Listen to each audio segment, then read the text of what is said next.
बिहार विधानसभा की 2 सीटों की उपचुनाव के परिणाम से लोजपा रामविलास के अध्यक्ष चिराग पासवान की सियासी हैसियत तय होगी। 2020 के विधानसभा चुनाव के समय से ही अकेले चल रहे चिराग को भाजपा ने मनुहार कर अपने उम्मीदवारों के पक्ष में प्रचार के लिए बुलाया है। मोकामा में अगर भाजपा की जीत होती है या उसे सम्मानजनक वोट मिल जाते हैं तो बीजेपी के लिए वो सियासी रूप से उपयोगी हो पाएंगे। गोपालगंज में भी इसी आधार पर चिराग पासवान के प्रभाव का आकलन होगा। परख इस बात की भी होगी कि पार्टी के संस्थापक दिवंगत रामविलास पासवान के लोग चिराग को उनके मुकाबले कहां रख रहे हैं।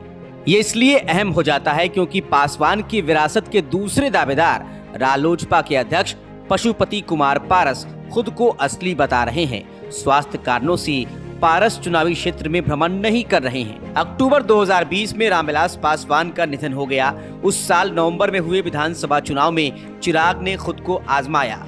लोजपा के उम्मीदवार 145 सीटों पर लड़े, एक पर जीत हुई। लोजपा को 5.66% वोट मिला। इस चुनाव में चिराग के 2 लक्ष्य थे, उनकी मदद से भाजपा की अगुवाई में सरकार का गठन और नीतीश कुमार को मुख्यमंत्री बनने से रोकना। चिराग को दोनों प्रत्यक्ष लक्ष्य हासिल नहीं हुए।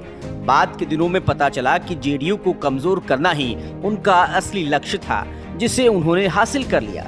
71 विधायकों के साथ चुनावी मैदान में गई जेडीयू जब परिणाम के साथ लौटी तो उसके विधायकों की संख्या 41 रह गई थी।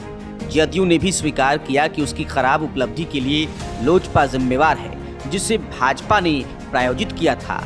जेडीयू बीजेपी के बीच मनमुटाव में चिराग फैक्टर बहुत कारगर रहा है।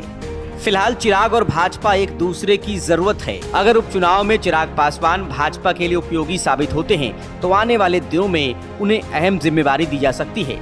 जेडीयू के अलग होने के कारण भाजपा के पास सहयोगियों को देने के लिए पर्याप्त सीटें हो गई हैं।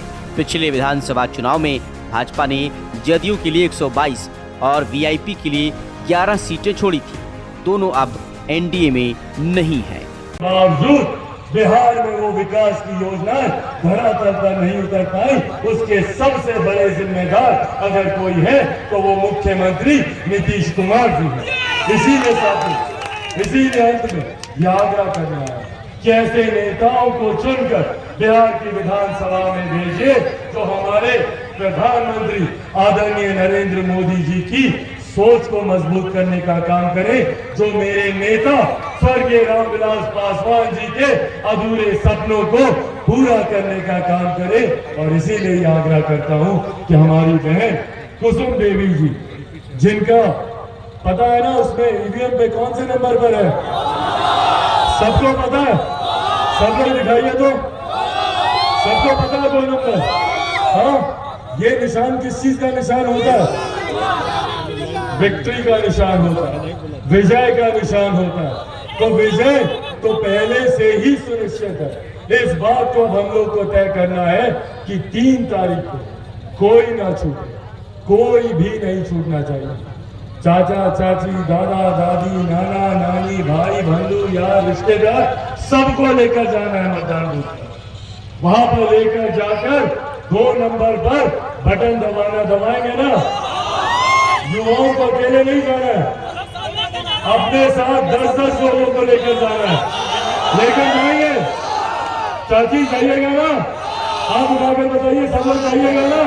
सब लोग जाइएगा? तो 3 तारीख को 2 नंबर पर। और छाप कौन सा होगा? कमल का फूल।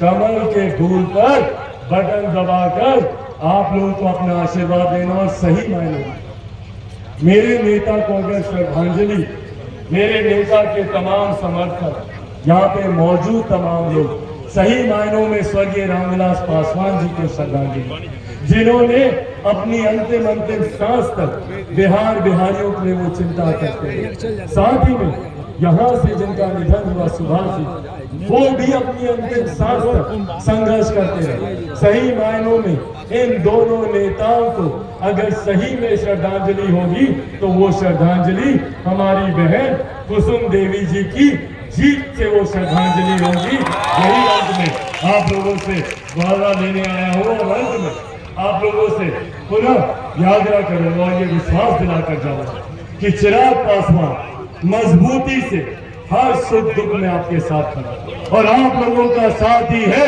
जिसने चिराग पासवान को तमाम विपरीत परिस्थितियों के बाद भी जीवित रखा।